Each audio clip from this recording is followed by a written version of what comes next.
Study careful the human divine character and constantly inquire, what would Christ do if he in my place? Ministry of healing. Ministry of healing. Brothers and sisters, chunguza kwa bidii, soma kwa bidii tabia ya kimbingu ya mwanadamu, na daima uliza, Yesu angefanya nini kama angekuwa katika nafasi yangu? Hilo ndilo swali la pekee ambalo tunaanza kujiuliza kabisa, what would Christ do if he in my place? Ministry of Healing, page 491, paragrafu ya 3, kitabu cha Ministry of Healing na ukurasa wa 491. Nipende kualika wapenzi watazamaji na wasikilizaji wa The Final Warning TV katika siku hii nyingine kabisa, tunapoenda kutafakari neno la Mungu katika sehemu ya 8, The Final Call for Self Sacrifice, wito wa mwisho wa kujitoa kafara wa kuisulubisha nafsi. This will be the final call. Na leo tutaenda kuangalia tafakari ya pekee kabisa. Ninaamini sote kwa pamoja tutavutwa karibu na Kristo. Mimi nitavutwa karibu na Kristo, lakini na wewe utazidi kuvutwa kwa kadiri Bwana atakavyotujalia. Tuwe watulivu, twende pamoja step by step mpaka mwisho wa somo na tafakari hii. Kitabu ni cha Mind, Characters and Personality. Kabla hatujapiga magoti kuomba, ninatamani kunukuu maneno haya kutoka katika kitabu cha Mind, Characters and Personality, akili, tabia pamoja na utu. Mind, Characters and Personality, volume 1, ukurasa wa 146, paragraph ya 4. Anasema, we are living in an atmosphere of satanic witchery. Tunaishi katika ulimwengu wa uchawi wa kishetani. Tunaishi ulimwengu wa uchawi wa kishetani. Sikiliza, anasema, the enemy will weave a spell of licentiousness. The enemy will weave a spell of licentiousness around every soul that is not barricaded by the grace of Christ. Temptation will come.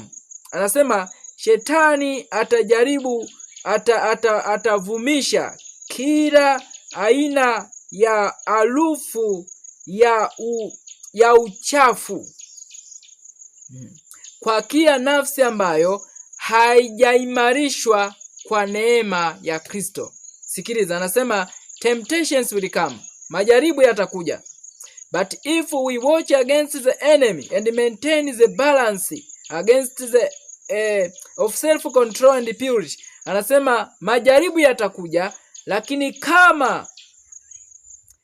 kama tutatazama kinyume cha adui na kutunza uwiano katika kujitoa, katika kujitawala na katika usafi. Anaendelea kwa kusema, the seducing spirit will have no influence of us. Roho zidanganyazo, roho zishawishizo hazitakuwa na nguvu juu yetu. Anasema, those who do nothing to encourage temptation will have strength to withstand it when it comes.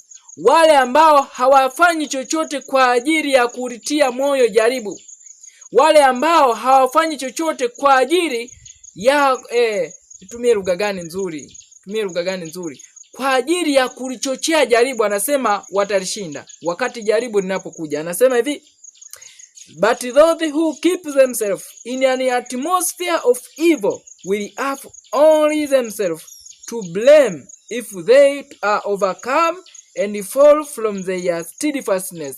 Anasema lakini wale ambao wanajiweka wao wenyewe katika mazingira ya uovu watakuwa na anasema will have only themselves to blame.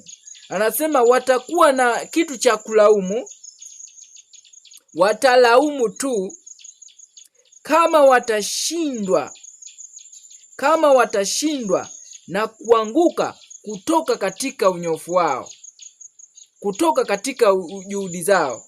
Anasema then will be seen the force of Christ's word. ndipo itakapoonyeshwa nguvu ya maneno ya Kristo. Maneno gani? Iweni wakamilifu kama Baba yenu aliye mbinguni alivyo mkamilifu. Be ye therefore perfect, even as your Father which is in heaven is perfect. Kitabu cha Mathayo sura ya 5 na mstari wa 48. Hiyo ndio tafakari ambayo nimependa tuanze nayo katika tafakari yetu ya wakati huu. Basi niwaalike tupige magoti kwa ajili ya ombi. Baba yetu mtakatifu, Baba uketie juu, tunakushukuru kwa nafasi hii ya thamani ya pekee ambayo umetupatia watoto wako kutafakari maneno yako ya thamani katika saa hii. Zungumza na moyo wa kila mmoja aliyetoa muda wake kusikiliza sauti hii, na yote mwisho wa tafakari hii Bwana, sifa na utukufu vikurudie wewe. Zungumza nami na unitumie kuzungumza kile tu ambacho kitatujenga sote kuvutwa karibu na msalaba wa Kristo. Ni ombi la pekee tunaloliwasilisha kwako kupitia jina la Mwokozi wetu mpendwa Yesu Kristo. Amen.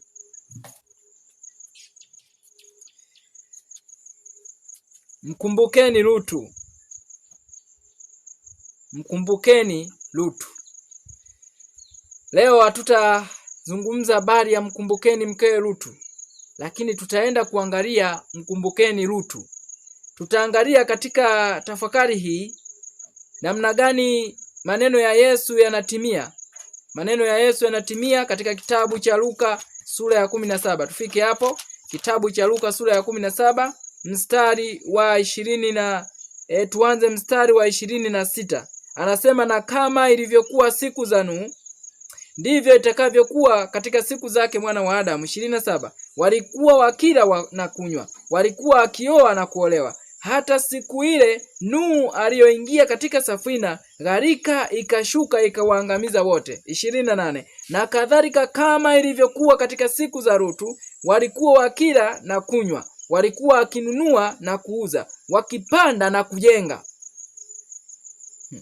Lakini siku ile Lutu aliyotoka Sodoma, kulinyesha moto na kibiriti kutoka mbinguni, vikawaangamiza wote. Hivyo ndivyo itakavyokuwa siku ile atakapofunuliwa mwana wa Adamu.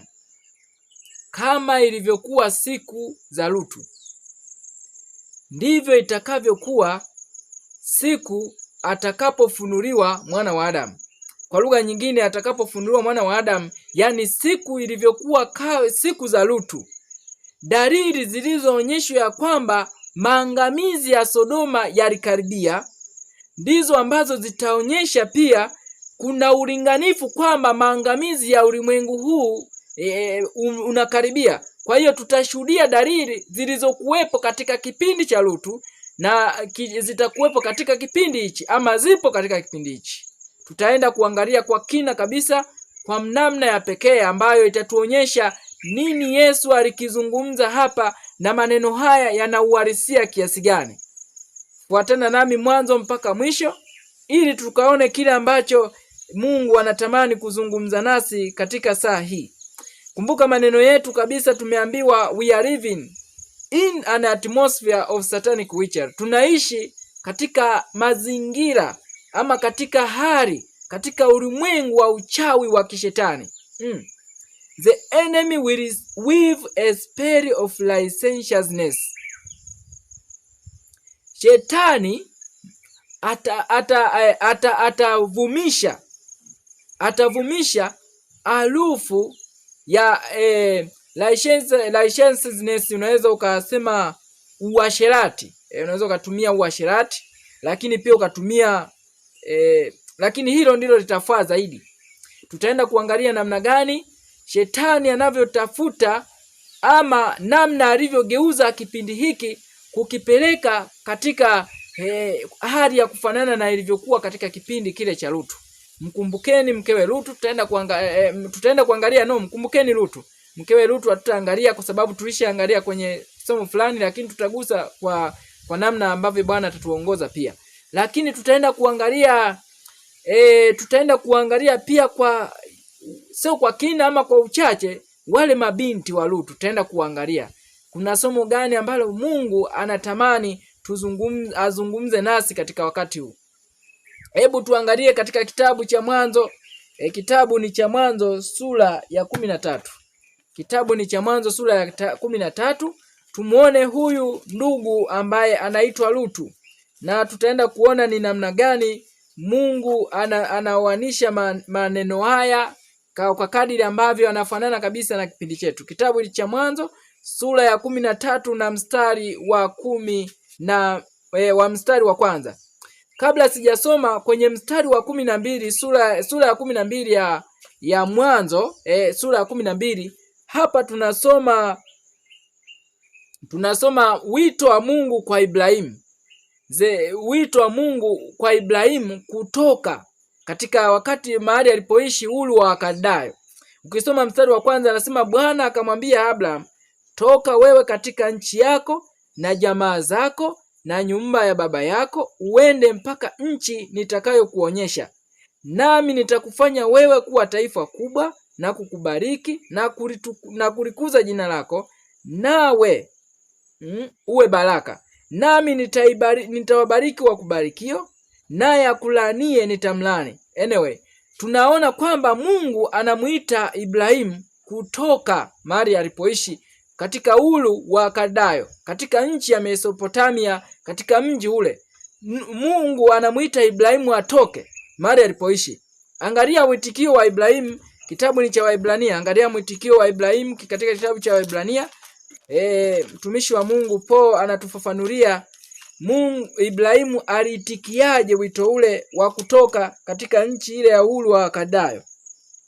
Sikiliza, kitabu ni cha Waebrania sura ya 11 mstari wa 8. Anasema hivi, kwa imani Ibrahimu alipoitwa aliitika, atoke aende mahali pale atakapopata kuwa urithi, akatoka asijue aendako. Kwa imani alikaa ugenini katika ile nchi ya ahadi, kama katika nchi isiyo yake. Zingatia maneno, sikiliza. Anasema kwa imani alikaa ugenini katika ile nchi ya ahadi, kama katika nchi isiyo yake, akikaa katika hema pamoja na Isaka na Yakobo, warithi pamoja naye wa ahadi ile. Kwa hiyo Ibrahimu alipoitwa aliitikia wito, akatoka. Tena tunaambiwa kwa imani akatoka aende mahali asipojua. Yaani alienda lakini hakujua anaelekea wapi. Mstari wa 9 na kutuambia akaishi katika nchi ugenini, kana kwamba katika nchi isiyokuwa yake. Yaani aliishi kwa kuzingatia maneno haya ambayo tumeambiwa hata katika kitabu cha Petro wa kwanza 1 mstari wa 17.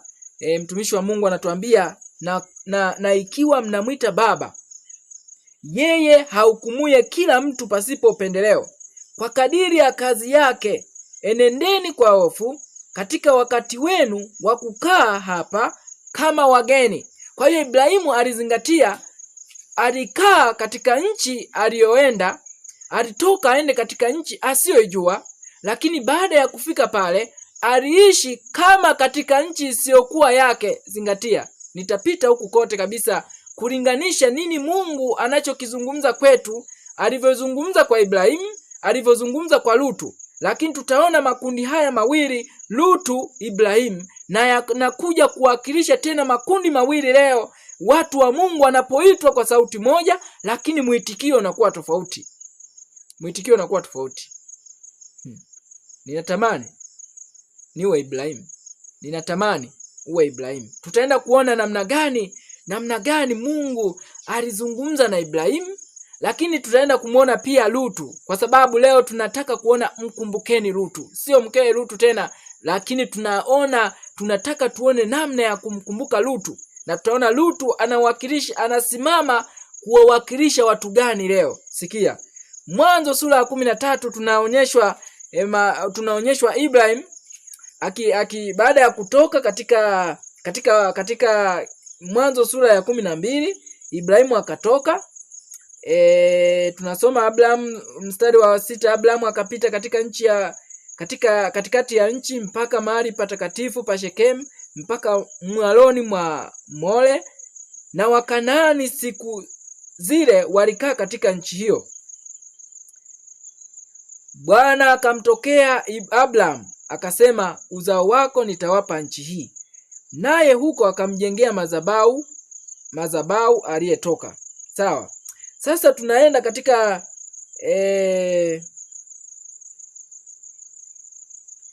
wakati ambapo kulikuwa na njaa katika nchi mpaka Ibrahimu akaingia Misri. Ibrahimu anaingia Misri katika fungu la 10, unasoma mpaka 11, 12, 13. Ibrahimu anadanganya, Sara sio mke wake, ni dada yake. Tunaona mpaka Farao alivyotaka kumchukua na kuendelea. Sasa tunakuja kuonyeshwa Ibrahimu akitoka nchi ya Misri. Ibrahimu anatoka nchi ya Misri. Najaribu kwa nini Mungu alikuwa anapeleka watu Misri? Ibrahimu alipelekwa Misri alafu akatoka. Wana wa Israeli walipelekwa Misri alafu wakatoka. Lakini hiyo sio hoja sana katika siku ya leo. Tunaenda kuona Ibrahimu akitoka nchi ya Misri, anatoka sasa kuelekea kule ambako Bwana atamuongoza. Sikiliza. Mwanzo 13 mstari wa kwanza. Anasema Abraham akapanda kutoka Misri, yeye na mkewe na kila alichokuwa nacho, na Lutu pamoja naye mpaka kusini. Naye Abrahamu alikuwa ni tajiri sana kwa mifugo, kwa fedha na kwa dhahabu. Akaendelea kusafiri kutoka kusini mpaka Betheli, mahali pale palipokuwapo hema yake kwanza katika Betheli na Ai. Napo ndipo palipokuwa na madhabahu aliyofanya hapo kwanza, naye Abraham akalitia jina la Bwana hapo. Mstari wa 5. Na Lutu aliyesafiri pamoja na Abraham, yeye naye alikuwa na makundi ya ng'ombe na kondoo na hema. Kwa hiyo wakati Ibrahimu anasafiri, Lutu akasafiri pamoja naye. Wanasafiri katika safari moja. Sasa angalia katika mstari wa 6 anasema na ile nchi haikuwatosha ili wakae pamoja, maana mali zao zilikuwa nyingi hata wasiweze kukaa pamoja. Kwa hiyo ilifikia wakati Ibrahimu na Lutu nchi haikuwatosha kwa sababu ya mifugo waliokuwa nayo. Zingatia maneno hayo. Kwa sababu ya mifugo waliokuwa nayo, walikuwa na makundi ya ng'ombe na kondoo na mifugo yote ambayo walikuwa nayo. Kwa hiyo mahali pa kuchungia hapakuwatosha. Hiyo ndio lugha ambayo ingekuwa ni rahisi. Yaani sehemu ya kuchungia ng'ombe haikuwatosha. Nini kilifanyika? Mstari wa 7. Kukawako ugomvi kati ya wachunga wanyama wa Abraham na wachunga wanyama wa Lutu. Na siku zile Wakanaani na Waperizi walikuwa wakikaa katika nchi. Abraham na mkewe. Abraham akamwambia Lutu, basi usiwepo ugomvi na kusii kati ya mimi na wewe, wala kati ya wachungaji wangu na wachungaji wako, maana sisi tu ndugu. Kweli tokea wakaanza kugombana, wale wachungaji waligombana na wachungaji wa Ibrahimu na Lutu. Hivyo Abraham kwa kuongoza na hekima ya Mungu akamwambia kusiwepo ugomvi. Nini kifanyike? Fungu la 9 anamwambia, je, nchi hii yote haiko mbele yako? Basi ujitenge nami na kusii. Ukienda upande wa kushoto, nitakwenda upande wa kuume. Ukienda upande wa kuume, nitakwenda upande wa kushoto. Lutu akainua macho yake. Abraham anapatiwa hekima kwamba wajitenge ili kuruhusu kuwepo kwa eneo la kuchungia mifugo yao.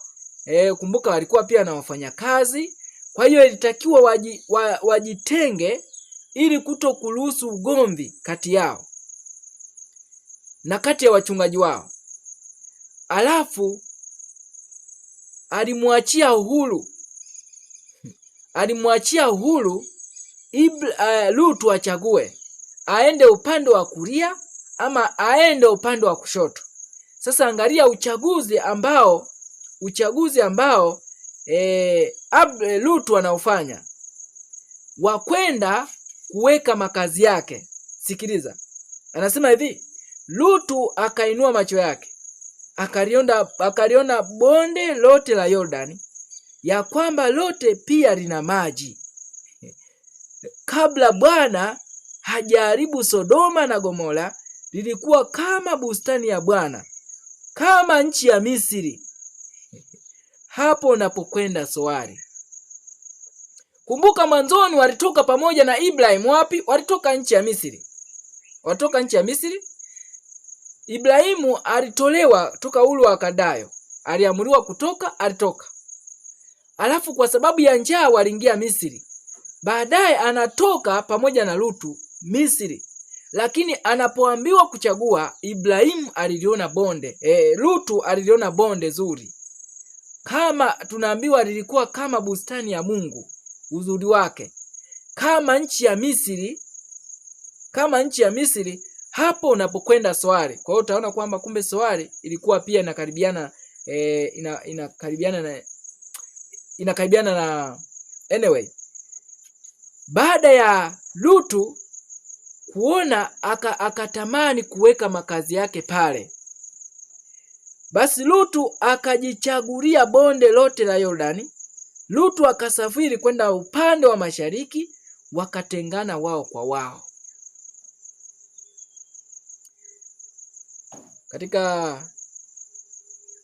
Utasoma katika kitabu cha Means of Healing sura ya 30. Inazungumzia kuchagua makazi. Kuchagua makazi. Ibrahimu alichagua, kwenye mstari wa 12 anasema Abraham akakaa katika nchi ya Kanaani.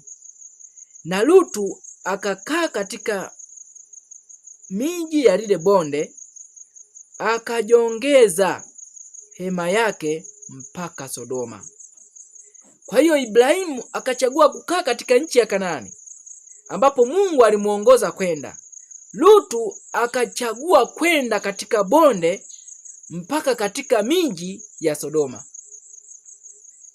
Ibrahimu akabaki kwenye maeneo yake kule nchi ya Kanaani.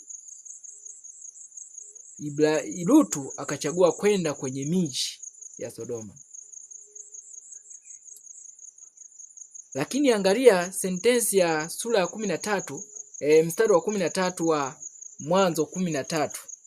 Anasema lakini watu wa Sodoma walikuwa wabaya, wenye kufanya dhambi nyingi sana juu ya Bwana. Lutu akachagua kwenda katika mahali ambapo watu wake walikuwa ni wabaya sana. Sio sura zao. Ulikuwa kama ni sura zao, wenda walikuwa ni walembo, walikuwa ni maensa. Lakini ubaya wao ulikuwa ni katika uovu. Walikuwa ni wabaya sana na wenye kufanya dhambi nyingi sana juu ya Bwana. Kwa hiyo alichagua kwenda kujihusisha ama kujiingiza ama kushirikiana ama kuishi miongoni mwa wale waliokuwa wanafanya dhambi nyingi sana juu ya Bwana. Lutu akachagua kwenda kushiriki nao. Why? 1, kulikuwa na bonde zuri sana. 2, kulikuwa ni kwenye miji ya tambarare. Biblia inasema in the cities of plain. 3, kulikuwa na maji. Kulikuwa na maji. Biblia inatuambia ya kwamba lote pia lina maji. Kwa hiyo ilikuwa ni maeneo ambapo kulikuwa ni a beautiful land. Ilikuwa ni nchi nzuri iliyotamaniwa. Kama Biblia inasema ilikuwa kama as a garden of the Lord, kama bustani ya Mungu, kama bustani ya Bwana. Lutu akachagua kwenda pale. Ndipo akaenda kuweka makazi yake. Uchaguzi aliofanya Ibrahimu, alibaki Kanaani, mahali ambapo Bwana alimuongoza, kwenye nchi ambayo ilimpatia uhuru wa kuchunga, lakini mahali ambapo hakuwa na mchangamano wa watu wabaya, watu ambao walikuwa ni wenye dhambi nyingi sana juu ya Bwana, enemies of the Lord, ambao Lutu alichagua kwenda pale. Mkumbukeni Lutu. Na leo tutaenda kuona wito wa Mungu wa kumtoa Ibrahimu toka Uru wa Kaldayo ni sawa na wito wa Mungu wa kuwaita watu, hasa katika wakati huu. Nitaenda moja kwa moja kwa sababu huenda tutatumia muda ambao hautakuwa mwingi sana. Ni sawa na wito wa Mungu wa kuwaita watu wake kutoka mijini na kwenda mashambani, kuiacha miji na kwenda mashambani, kuacha maisha ya uhuru wa Kaldayo, maisha ya Mesopotamia. Kwa nini Mungu alimtoa Ibrahimu pale? Kwa sababu ya influence. We are living in a atmosphere. We are living in atmosphere of satanic witchery. Yani tunaishi katika mazingira ambayo yana uchawi wa kishetani. Uhuru wa Kaldayo, Mesopotamia, ilikuwa ni mahali ambapo ibada ya sanamu ilikuwa ndio inafanyika to the highest. Ilikuwa inafanyika katika kiwango cha juu mno. Mungu akamuita Ibrahimu, toka. Naye akatii. Akatoka aende katika nchi asiyojua. Na baada ya kufika akaishi kama katika nchi isiyokuwa yake. Tutaenda kuona hata Mungu anavyowaita watu wake kwenda mashambani. Wakaishi kwa namna gani?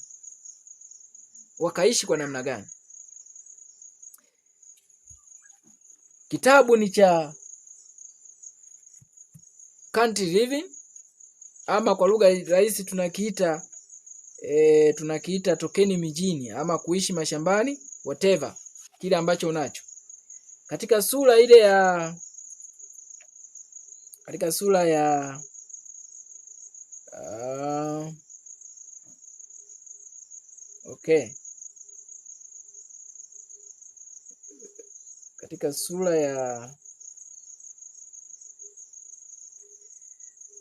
ukurasa wa 6 katika aya ya Kiingereza, ama ukurasa wa 7 kwenye hichi kitabu cha tokeni mjini.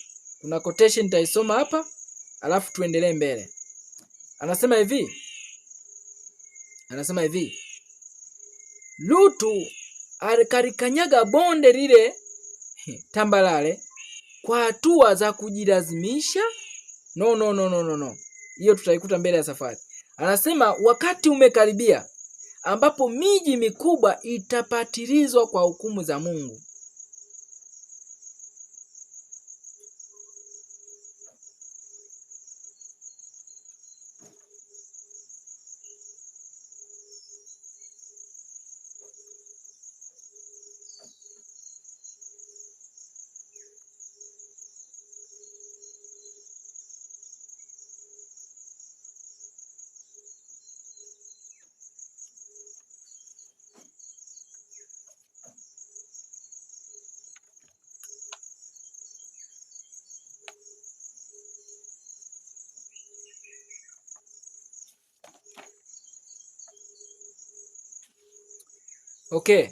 Kitabu ni katika kitabu cha tokeni mjini, sehemu ya kwanza kabisa, sura ya kwanza, aya ya kwanza kabisa.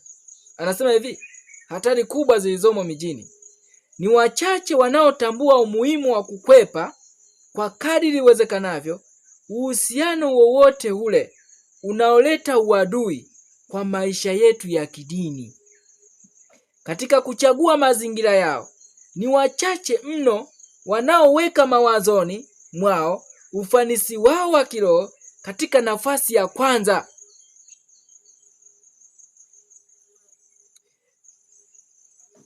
Nini ambacho kilimuongoza Lutu kuchagua lile bonde? Hakuweka mawazoni mwake nafasi ya kiroho kuwa ya kwanza. His spiritual advancement, ukuaji wake wa kiroho yeye na familia yake, hakuweka kuwa wa kwanza. Ndipo akaenda kujiweka katika ukaribu na wale ambao walikuwa ni maadui wa Mungu. Sikia, wazazi na familia zao hukimbilia mijini kwa sababu wanadhani kwamba ni rahisi kupata maisha mazuri huko kuliko mashambani. Watoto wao wakiwa hawana kazi yoyote ya kufanya, wasipokuwa shuleni kwao, hujipatia elimu ya mitaani kutoka kwa marafiki zao waovu. Wanajifunza tabia za uovu na ubadhirifu. Wazazi huyaona haya yote, lakini itahitaji kujitolea muhanga kuweza kuyasahihisha makosa hayo. Nao wazazi huendelea kuishi mahali hapo walipo mpaka shetani anawatawala watoto wao kabisa. Hii tutaenda kuona kwenye mahali tutakapoangalia wale binti za Lutu. Kwa hiyo tunaona Lutu anaingia Sodoma, lakini kwa sababu watu wale, ninajua Ibrahimu hakupenda Lutu aende pale, lakini aliacha uchaguzi wa mtu uwe ni swala la maamuzi binafsi. Testimonies for the Church, Volume 5, ukurasa wa 189 aya 4, tunaambiwa if we would be in a position where God can use us, we must have individual experience and individual faith. Kama tutakuwa katika nafasi ambapo Mungu anaweza kututumia sisi, ni lazima tuwe: 1, uzoefu binafsi; 2, imani binafsi. Lutu alitoka pamoja na Ibrahimu Misri, lakini alikuwa akiona nini ambacho Ibrahimu anakiamini. Alisafiri, tunaambiwa alisafiri na Ibrahimu. It means walikuwa akifanya ibada na Ibrahimu, lakini Lutu hakuwa na personal experience with God. Hakuwa na uzoefu binafsi na Mungu. Alitoka Misri ambayo leo inawakilisha ulimwengu uliojaa uovu, ambao Mungu anawaita Misri huwakilisha miji miovu. Walitoka Misri pamoja, lakini Lutu hakuwa na individual experience. Hakuwa na individual discernment of the voice of God. Hakuwa na utambuzi binafsi wa kuisikia sauti ya Mungu kama ilivyokuwa Ibrahimu. Alipopewa choice ya kuchagua, alichagua kurudi mjini. Kwa sababu hakumfanya Mungu kama alivyomfanya Ibrahimu kuwa wa kwake. Na tutaenda kuona namna gani Lutu anavyowakilisha akina baba wengi leo. Lutu anavyowakilisha wachungaji wengi leo. Tutaenda kuona alifanya uchaguzi kwa sababu alikuwa na uhuru. Tena huenda alisema Ibrahimu huenda alikuwa ananibana na masharti yake mengi. Alichagua kwenda kwenye mji na Ibrahimu alimwacha. Lakini I believe Abraham was praying for Lot. Ibrahimu alikuwa akiendelea kuomba kwa ajili ya Lutu, kwa sababu aliona kabisa uchaguzi huu haukuwa sahihi kwake. Na kile ambacho Lutu alikifanya ni sawa na kile ambacho wakati wana wa Israeli wanatoka kutoka Misri. Katika kitabu cha Kutoka, ukisoma sura ya 12, sura ya 12, 11, 12, wakati wa pigo lile la mwisho la kuua kwa wazaliwa wa kwanza, tunaambiwa baada ya kutoka kuna Wamisri pia ambao walitoka pamoja na wana wa Israeli. Lakini walitoka bila kuwa na uelewa sahihi na kuwa na imani thabiti kwa Mungu aliyeagiza wana wa Israeli watoke. Na hivyo walikuwa ni mixed multitude among the Israelites in the desert, in the wilderness. Walikuwa ni makutano waliochangamana na wana wa Israeli jangwani. Na ndio baadaye wakaanza, baada ya upepo kupoa, imani yao iliteteleka. Wakati wa uchungu na taabu ulio mbele yetu unahitaji imani ambayo itaweza kuvumilia uchovu, itaweza kuvumilia kuchelewa, itaweza kuvumilia njaa. Imani ambayo haitazimia, will not faint when severely tested. Haitazimia wakati wa kujaribiwa vikali. The Great Controversy, page 621. paragraph 3, kitabu cha Pambano Kuu, nakala zile ndogo, kurasa wa 514 imani ambayo haitazimia. Temptation will come. Tumeambiwa kwenye Mind, Characters and Personality kwamba jaribu litakuja kwa kila nafsi, litakuja, na uchaguzi utaletwa mbele ya kila mmoja. Uchaguzi gani nitaufanya? Uchaguzi gani utaufanya kama baba? Mkumbukeni Lutu, na leo tutaangalia sana kwa segment ya Lutu, nini ambacho alikifanya na kilikuja kugharimu madhara makubwa mno. Madhara makubwa mno ilikuja kugharimu. Kitabu cha Mwanzo sura ya 18. Mwanzo sura ya 18. Wakati tunaenda huko, kama ambavyo tumeambiwa kwenye kitabu cha Desire of Ages, tumaini la vizazi vyote, ukurasa wa 441 wa vitabu hivi vya nakala ndogo. Napenda kuwatajia kulingana na nakala hii tunayotumia. Wale ambao wanatumia UPH, utaenda kwenye sura sura ya 64, sura ya 64 aya chache tu kuelekea mwisho. Tunaambiwa kwa kila kizazi watu wamepewa siku yao ya nuru na upendeleo. Na hii inakuja kutuonyesha sasa hata kipindi cha watu wa Nuhu. Yesu anatuambia kama ilivyokuwa siku za Nuhu, kama ilivyokuwa siku za Lutu, ndivyo itakavyokuwa siku zake mwana wa Adamu. Tutaenda kuona nini ambacho kilikuwa katika kipindi kile cha Lutu, ambacho kinauhalisia kabisa what is really happening now. Kinauhalisia na kile kinachotokea leo. Kwa kila kizazi watu wamepewa siku yao ya nuru na upendeleo, muda wa matazamio ambao wanaweza kuutumia kujipatanisha na mbingu.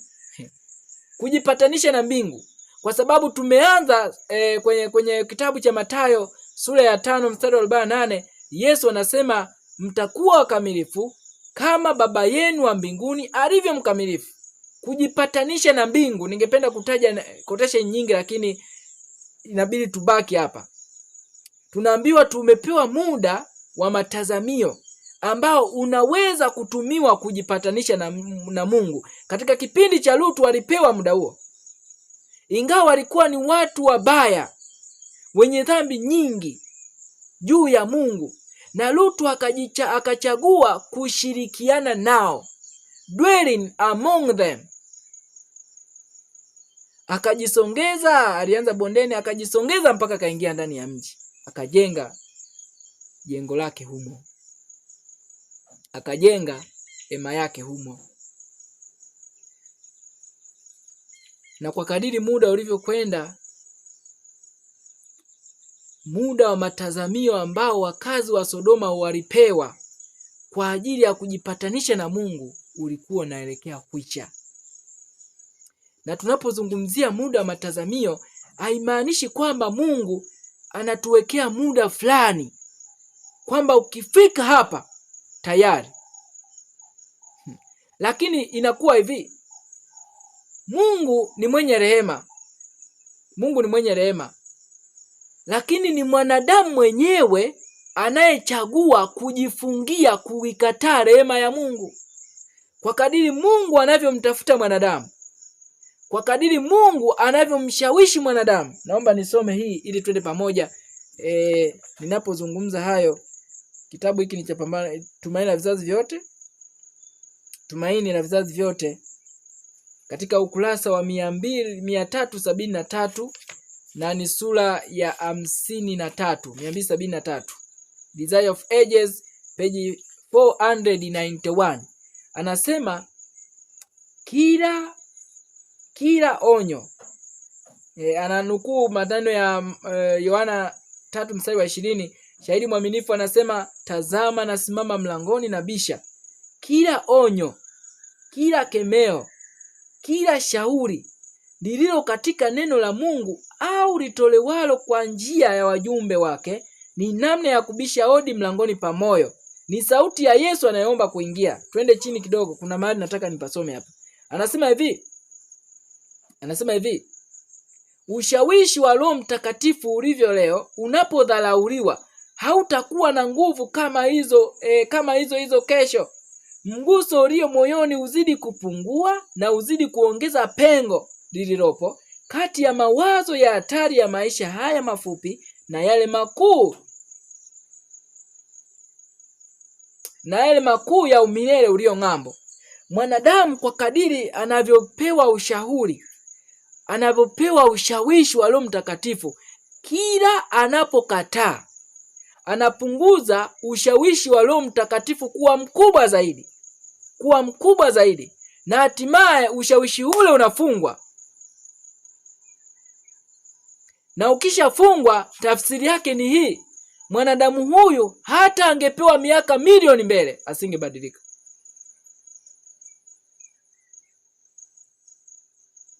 asingebadilika. Kwa hiyo ndiyo limit ambayo mwanadamu anajiachanisha mwenyewe na Mungu. Utasoma kwenye sura ya 63 ya Desire of Ages, maneno ya mwisho yanayoelezea wakati Yesu anapotamka hukumu kwa ajili ya kuangamizwa kwa Yerusalemu, kuachwa ukiwa. Anasema alitamka maneno yale kwa huzuni, hakupenda, lakini angefanya nini kwa Yerusalemu ambaye alifunga mawazo yake, alifunga moyo wake asisikie tena ushawishi wa Roho wa Mungu. Kwa kila kizazi watu wamepewa siku yao ya nuru na upendeleo, muda wa matazamio ambao wanaweza kuutumia kujipatanisha na mbingu. Lakini anatuambia, lakini neema hii ina mpaka.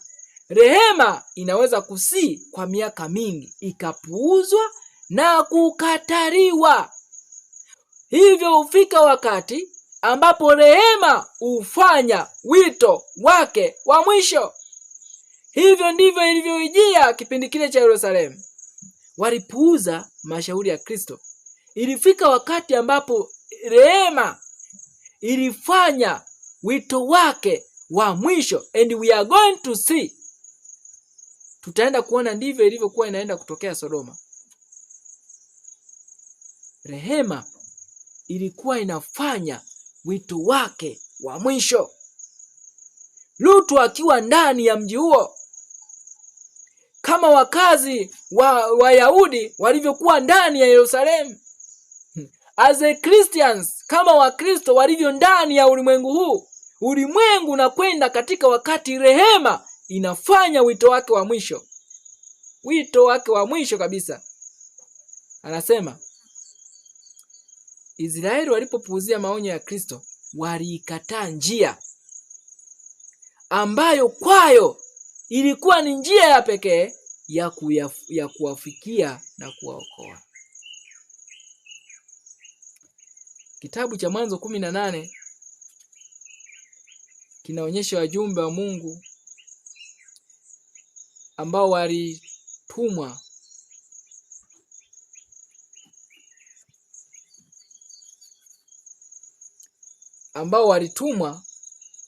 kwenda kuangamiza miji ya Sodoma. Na ndipo utaona wanaojiana na Ibrahimu. Mwanzo 18, sitaisoma yote. Mwanzo 18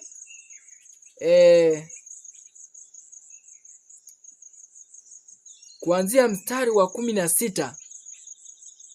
Ibrahimu akaanza kuangalia, na nitaenda kukuonesha roho aliyokuwa nayo Ibrahimu, lakini tutaangalia pia kwa kadri Bwana atakavyotujalia roho aliyokuwa nayo Yona. Ibrahimu akiwa mashambani, Yona akiwa mashambani, Lutu akiwa mjini. Sikia. Kisha watu hao wakaondoka huko wakaelekeza nyuso zao Sodoma. Ibrahimu akaenda pamoja nao awasindikize. Ibrahimu alijua hawa ni wajumbe waliotumwa kwenda kuangamiza Sodoma. Ndipo naona Ibrahimu katika mstari wa 40 mstari wa 21 anaambiwa nini ambacho wajumbe hawa wamekuja kukitekeleza kule Sodoma. Mstari wa 23 Ibrahimu anaomba rehema kwa ajili ya wakazi wa Sodoma. Ibrahimu akakaribia akasema, je, utaharibu mwenye haki pamoja na mwovu? Huenda wakawapo wenye haki 50 katika mji. Utaharibu wala hutauacha mji kwa ajili ya hawa 50 wenye haki waliomo? Kwa hiyo Ibrahimu alikuwa akiomba rehema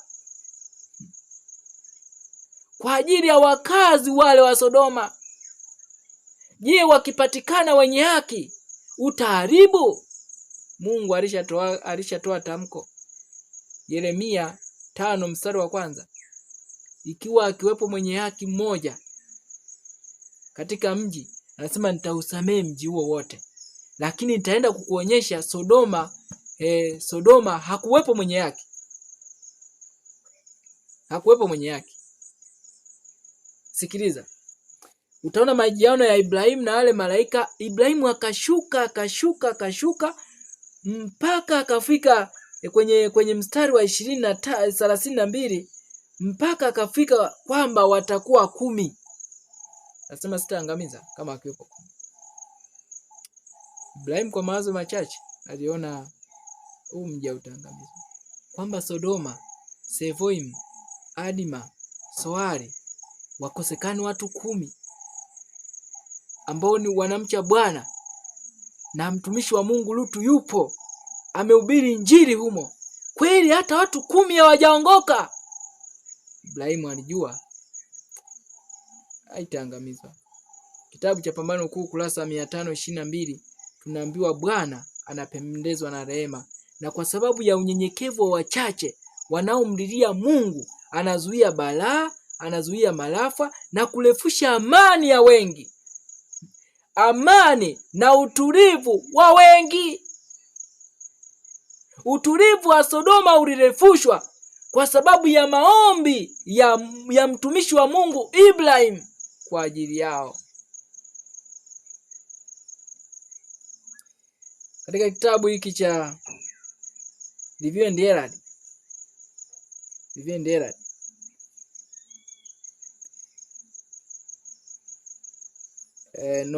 Novemba 5, 1889, paragrafu ya 4. Anasema heavenly messengers visited Sodom and told Lot of the impending destruction. Sasa hapa inatuleta katika kitabu cha Mwanzo sura ya 19. Wakati wajumbe wale walipoelekea Sodoma. Mwanzo sura ya 19. Basi wale malaika wawili wakaja Sodoma. Huku mwanzoni walipokuja kwa Ibrahimu walikuwa 3. Lakini hapa walienda wawili. Basi wale malaika wawili wakaja Sodoma jioni, na Lutu alikuwa amekaa mlangoni pa Sodoma. Lutu akawaona, akaondoka, akaenda kuwalaki, akainama kifudifudi. Lutu akaona wajumbe wale, Lutu akiwa amesimama mlangoni, watchman at the gate, akiwa amesimama mlangoni. Akaenda kuwalaki wale wageni, akaanza kuwasii, mwanzoni wakionyesha kusita, kukataa kwao kukubaliana na ukarimu wa Lutu. Kitabu cha Patriarch and Prophet natuambia kwa kule kuwasii, kwa kule kukataa kwamba tutalala hapa uwanjani. Moja, walijaribu ukarimu wa Lutu, lakini walifanya kana kwamba Lutu aone ya kwamba hawajui tabia ya wakazi wa Sodoma. aliendelea kuwasii. Na ukisoma inasema Lutu alisimama pale ili kuwakaribisha wageni waliokuwa wanaingia, kuwalinda awaingize nyumbani kwake. So he was there for mission. Alikuwa pale akidai yupo kwa ajili ya mission. Tunaweza kusema alikuwa akidai kuwa yuko kwa ajili ya mission ya Injili. Alikuwa mjini akisema kwamba niko hapa kwa ajili ya kuhubiri, kwa mission ya Injili. Twende pamoja. Lakini kwa sababu watu wale walikawia, wageni walikuwa akimuona Lutu akiendelea kuwasii, waliona hizi sura ni za kigeni. Mstari wa 4 anasema kabla hawajalala. Sasa hapa twende makini kabisa. Kabla hawajalala, watu wa mji, wenyeji wa Sodoma, wakaizunguka nyumba, vijana kwa wazee, watu wote waliotoka pande zote. Wakamwita Lutu wakamwambia, wawapi watu waliokuja kwako usiku huu? Uwatoe kwetu tupate kuwajua. Watu hawa wakazi wa mji.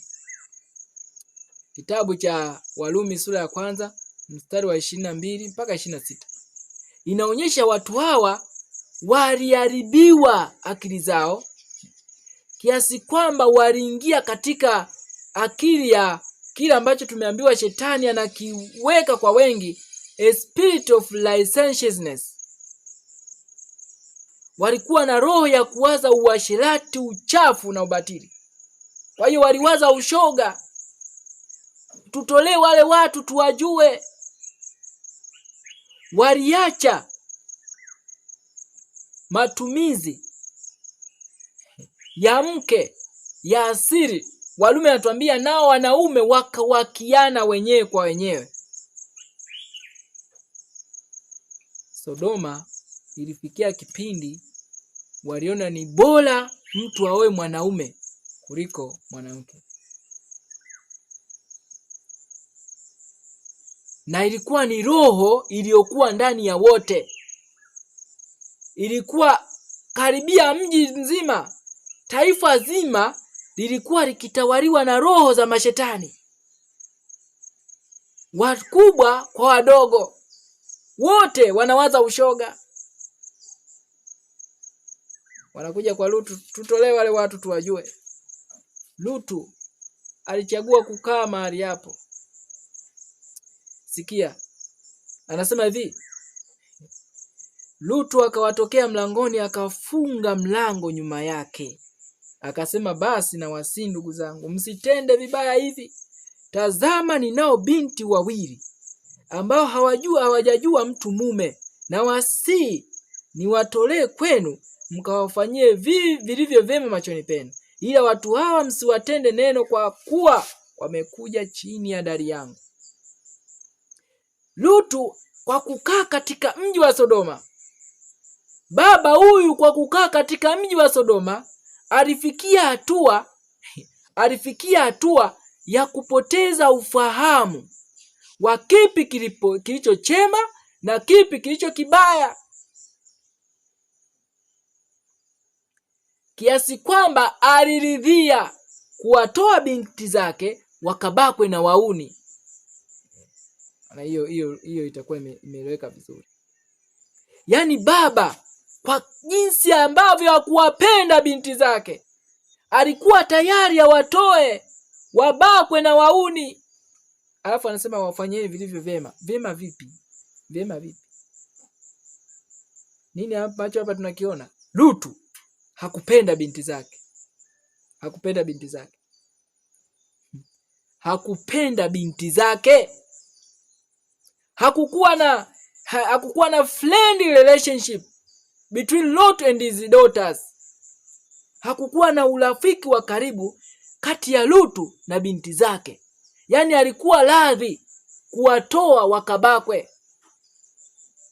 Mtu mmoja katika kitabu cha Hesabu, Waamuzi, alitoa mke wake akabakwe na wauni. Nini kilichotokea? Natamani Natamani tuone kitu fulani hapa.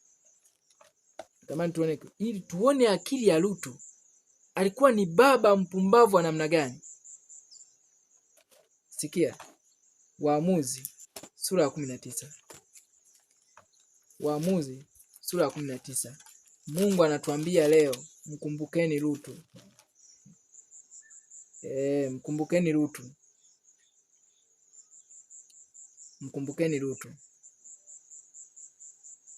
Sikia. Katika kitabu cha Waamuzi ni mambo ya kuhuzunisha sana. Kitabu cha Waamuzi sura ya 19 mstari wa 22.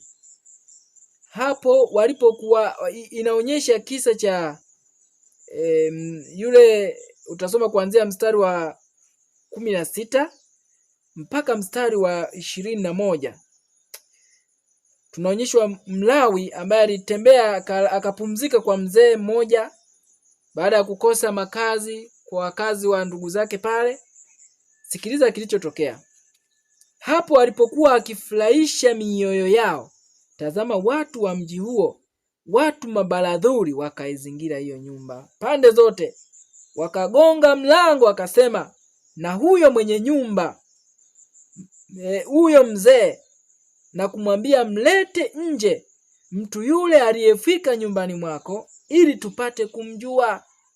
Naye mtu mwenye nyumba akawatokea hapo nje na kuambia, la sivyo ndugu zangu, na wasi msifanye uovu jinsi hii, kwa kuwa mtu huyu ameingia ndani ya nyumba yangu. Msifanye mpumbavu huu. Tazama, binti yangu yuko hapa, ni mwanamwari na suria wake huyo mtu. Nitawaleta hapa nje sasa ninyi watwenzeni na kuwatenda hayo myaonayo kuwa ni mema, lakini mtu huyu msimtende jambo la upumbavu namna hii. Huyu naye alikuwa na mind kama ya Lutu. Anasema nina binti yangu mwanamwari na nina suria wa huyu, na watolea muabake. Anasema watwenzeni na watolea muingilie kwa nguvu, without their consent, their willingness.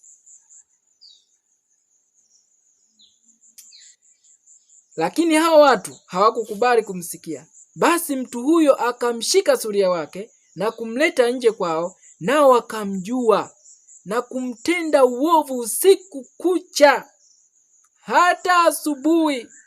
Kisha kulipoanza kupambazuka, wakamwacha ende zake. Ndipo huyo mwanamke akaja alfajiri, akaanguka chini mlangoni pa nyumba ya mtu yule alimokuwamo bwana wake. Hata kulipokucha, bwana wake akaondoka asubuhi, akaifungua milango ya nyumba, akatoka nje ili aende zake. Na tazama, huyo mwanamke suria yake alikuwa ameanguka pale mlangoni pa nyumba, na mikono yake ilikuwa pale kizingitini.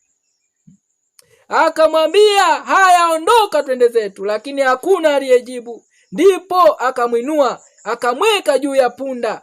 Mtu huyo akaondoka akaenda mahali pake mwenyewe.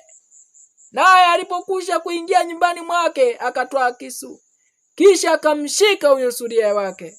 Kwa hiyo huyu alitambua kwamba suria wake amekufa. Walimbaka yule suria mpaka amekufa. Najaribu kufikiria, ndicho Lutu alichokuwa anakihitaji, kwamba ni heri wakabakwe watoto wake mpaka wafwe. Was Lot righteous in this act? No, hakuwa haki kufanya hiki. Amri mpya anawapa, pendaneni kama mimi nilivyowapenda ninyi. Yesu alisema watendee watu kile ambacho ungependa wewe utendewe. Kwa sababu uzembe wa kukaa katika mji ulikuwa ni wa Lutu. Yeye ndiye aliyechagua kwenda kukaa katika mahali ambapo kulikuwa ni watu waovu waliokuwa maadui wa Bwana. Lutu angejitoa yeye, lakini Lutu alifikia hatua ya kushindwa kuelewa yupi? Wajumbe wa Bwana hakushindwa kuelewa. Kwa kukaa katika mji, Lutu alishindwa kutumaini uwezo wa Mungu kwa ajili ya kumwokoa. Alishindwa kuelewa. Alianza kujipigania yeye mwenyewe, na sio kujipigania yeye tu. Mwanzo mstari wa 19. Anasema mstari wa 9, wakasema ondoka hapa. Kisha wakanena, mtu huyu mmoja amekuja kwetu kuketi hali ya ugeni, naye kumbe anataka kutuhukumu. Basi tutakutenda wewe vibaya kuliko hawa. Wakamsonga sana huyo Lutu wakakaribia wauvunje mlango. Lutu aliamua kupigana. Wakasema, no, we don't need your daughters, we will deal with you. Hatuhitaji mabinti zako, sisi tunawaza ushoga tu.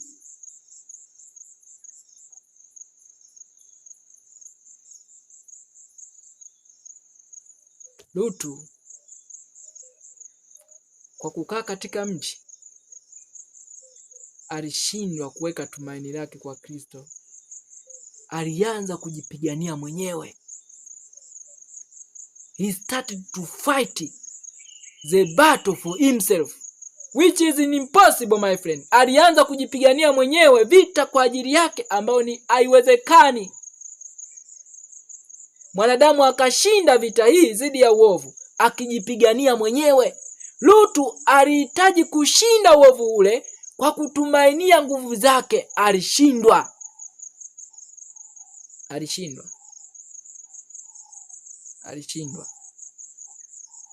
Lutu aliamua kujipigania yeye. Sio yeye tu, hata aliona awapiganie malaika. Hakujua ni wajumbe wa namna gani waliokuwa ndani yake. Hivyo ndivyo ambavyo katika zama zote malaika wako karibu na wafuasi waaminifu wa Kristo. Jeshi kubwa la muovu limepangwa dhidi ya wote wanaotarajia kushinda, lakini Kristo anatutaka tutazame yasiyoonekana, tuone majeshi ya mbinguni ambayo yameweka kambi kuwazungukia wote wampendao Mungu ili kuwaokoa. Kamwe hatutajua hatari zinazoonekana na zisizoonekana ambazo tumeepushwa nazo kwa malaika kuingilia kati, mpaka tutakapouona uweza wa Mungu katika nuru ya milele.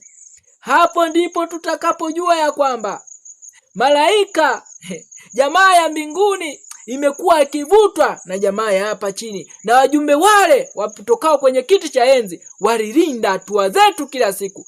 Lutu hakujua ni wageni gani wapo ndani ya nyumba yake. By the way, hiyo ni Tumaini la Vizazi Vyote, ukurasa 169, The Desire of Ages, page 256. Lutu alianza kuwapigania wale waliotumwa kumlinda yeye. Why? He distrusted God. Alifikia hatua ya kutomtumaini Mungu, alienda kujitumainia mwenyewe. Malaika, mstari wa 10 tunaonyeshwa wale watu wakanyosha mikono yao wakamwingiza Lutu kwao nyumbani, wakaufunga mlango. Je, Lutu aliomba msaada? No. It was just God's favor. Ilikuwa tu ni rehema ya Mungu. Na nitakusomea, ilikuwa ni rehema ya Mungu kwa sababu ya maombi ya Ibrahimu. Mungu alimhurumia Lutu asiyekuwa na tumaini kwa Mungu. Why? Because of indwelling in the city. His faith was destroyed. Imani yake iliharibiwa, tumaini lake liliharibiwa. Akaacha kuweka tumaini kwa Kristo, akaweka tumaini kwake mwenyewe. Hata uwezo wa kutambua lipi lililo jema na lilipo baya alishindwa. Alikuza ubinafsi, aliona ni heri yeye apone, binti zake wabakwe mpaka kufa. Huyo ndiye Lutu asiyewapenda binti zake. Na ninaamini huenda kama binti wasingetosha angetoa na mke wake. Lutu, baba aliyejitanguliza mwenyewe, baba asiyependa binti zake. Mungu anatuambia nini leo? Twende pamoja. Anasema mstari wa 11. Baada ya wale malaika kumwokoa Lutu, wakaupiga upofu wale watu, wakashindwa kuona mlango. Na ilikuwa ni huruma tu ya Mungu kwa ajili ya Lutu. Lutu hakuomba kuponwa, hakuomba msaada kwa Kristo, hakuomba God delivered Lutu just for his favor to him. Alimuokoa Lutu kwa sababu ya rehema yake aliyonayo kwake. Lutu hakuomba. He was a prayerless husband. He was a prayerless father. Alikuwa ni baba asiyeomba, alikuwa ni mume asiyeomba, kuhani asiyetoa kafara ya maombi. Ndiye alikuwa Lutu. Mungu alimuokoa kwa sababu ya rehema tu. Na rehema hii ilitokana na maombi ya Ibrahimu. Kama Ibrahimu asingekuwa mwenye huruma kwake, Lutu angeangamia pamoja na wakazi wa Sodoma, kwa sababu kwa kukaa nao tabia yake ilingana na ya kwao ya kuto kumtumaini Mungu. Ingawa aliigiza kuwa mlinzi getini, aliigiza kuwa anahubiri getini, akishindwa kuhubiri nyumbani. Muda wote alikesha getini, hakuongoa hata mmoja. Sikia. Kuna hatari. Wengi leo wanasema niko mjini na ubiri. Mkumbukeni Lutu. Alisema niko Sodoma na ubiri. Tena alishinda getini. Mimi ambaye niko mjini nasema na ubiri. Si ubiri wala. Niko tu kwenye kazi zangu. But I want to ninajaribu kutoa udhuru kwamba na ubiri. Ila ninao uwezo. Ninayo uwezo. Sikiliza. Tumesoma sentensi moja. Tabani nisome. Anyway. Hebu ngoja tuisome hapa. Ngoja tuisome. Natamani kuisoma hapa. Yeah. Anasema sikuweza kulala baada ya kupita saa can't living ukurasa wa 6. Sikuweza kulala baada ya kupita saa 8 ya usiku mpaka asubuhi ya leo. Wakati wa usiku nilikuwa natoa ushauri. Nilikuwa nazisi baadhi ya familia kutumia njia alizoziweka Mungu na kuondoka mijini ili kuwaokoa watoto wao. Wengine walikuwa na sita tu bila kufanya juhudi yoyote iliyo dhahiri. Sikiliza, bila kufanya juhudi yoyote iliyo dhahiri, determined effort. Hakufanya juhudi yoyote iliyo dhahiri. Mungu anajua changamoto zote tulizo nazo. Mungu anajua, lakini unafanya juhudi iliyo dhahiri. Fursa ambazo unazitumia. Ninatoa udhuru kwamba siwezi kwenda shambani. Lakini uwezo wa kununua kipande cha ardhi nao, uwezo wa kujenga kahema nao, uwezo wa kuwasaidia watoto wangu nao. I have no excuse. Lutu alitoa udhuru. I am preaching at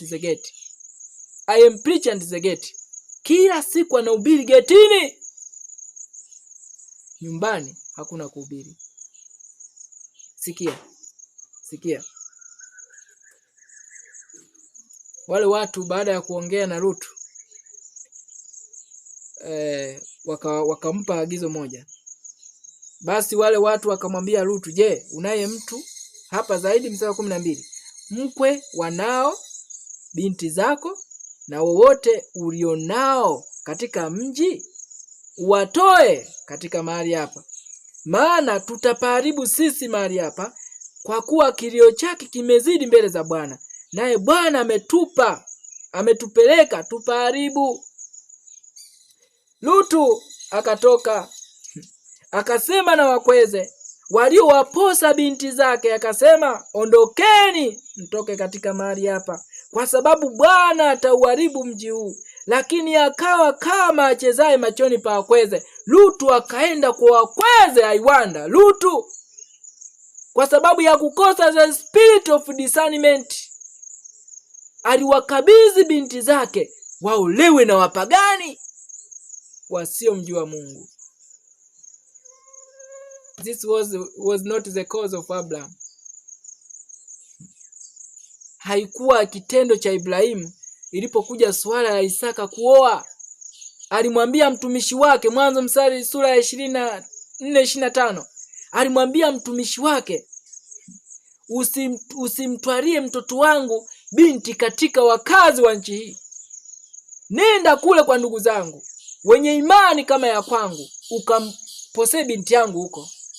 Lakini Lutu kwa kukaa Sodoma alishindwa kuelewa tofauti kati ya mume wa kipagani na mume wa Kikristo. Aliona mume ni mume tu kwa sababu ana nguvu za kiume, kwa sababu ana pesa. Ndicho aliangalia. Pesa anayo ya kutoa mahari. Ana nguvu za kiume, ndiyo. Haya, alimpa binti. Lakini hakuwa na Mungu akilini. Kwa hiyo Lutu alitoa mabinti zake waolewe na wapagani. Mungu alisema msifungiwe nira na wasioamini. Na agizo litolewa, Mungu aliwaambia wana wa Israeli, msiwape binti zenu waolewe na watu wa mataifa, wala vijana wenu wasioe watu wa mataifa, kwa sababu watakapofanya hivyo watageuzwa kuabudu miungu yao. Lakini Lutu hakujali hilo, kwa sababu kwa kukaa Sodoma akili yake iliharibiwa, tabia yake iliharibiwa, msimamo wa imani yake iliharibiwa. Akaona it is okay to give their daughters to be married with pagans. Akiona ni sahihi kutoa binti zake waolewe na wapagani.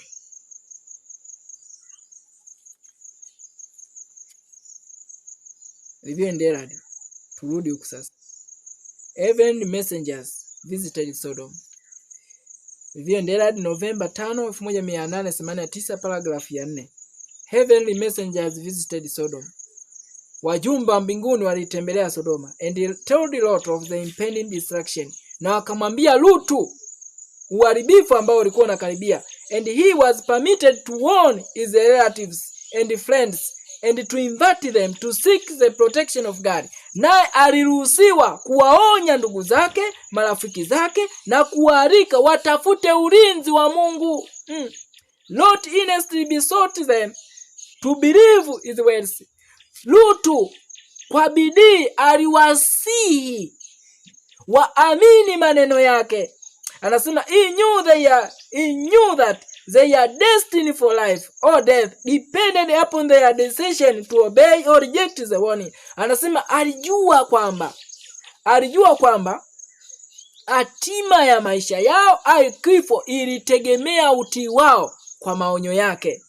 Anasema but they had corrupted their ways before God. Anasema lakini njia zao zilipotoka mbele za Mungu, and Lot's message seemed to them but folly and madness. Lakini ujumbe wa Lutu ulionekana kwao kama upumbavu na ujumbe usio na maana wa ukichaa. Wakati leo mjumbe wa Mungu anapokuja kwako kukwambia habari ya kutoka mashambani, what is your response? Na wakati unapoitikia mwito, sikiliza. Na sitatumia lugha ambayo haitaeleweka. Watu ambao katika kozi ya Lutu na wakazi wa Sodoma walipokuwa wanatoa ujumbe wa kutoka katika miji hii, kwa sababu itaangamizwa. Counsels for the Church sura ya 3 itaangamizwa. Anasema hakuna kitu kitakachozuia mkono wa Mungu miji siangamizwe. Counsels for the Church sura ya 3, nuru kwa kanisa, kutayarisha njia, sehemu ya 1, sura ya 3. Hakuna kitakachozuia.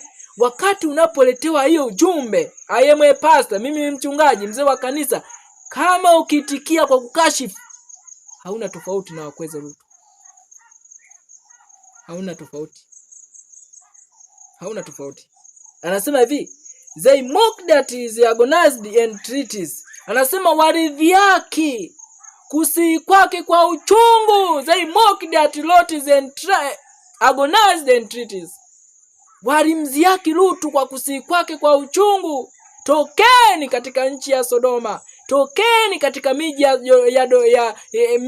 ya Gomora, kwa sababu maangamizi yake yanakuja. Mnakaa katika mvuto ambao unachafua tabia zenu, tabia za wake zenu, tabia za watoto wenu. Na hatimaye baba kwa kukaa katika mazingira yale alikosa muda wa kuzungumza na familia yake, na kwa kukosa muda wa kufanya ibada ya maombi na familia yake, hatimaye division has came. Utengano ulikuja, mpasuko ulikuja, disparity ilikuja kati ya Lutu na watoto wake, kati ya Lutu na mke wake. Hatimaye Lutu hakuona shida, willingly, bila hofu yoyote, kukubali kutoa binti zake, kwa kuwa alizoea kuwapatia binti zake wapagani. Aliona hawa hata wakibakwa sawa.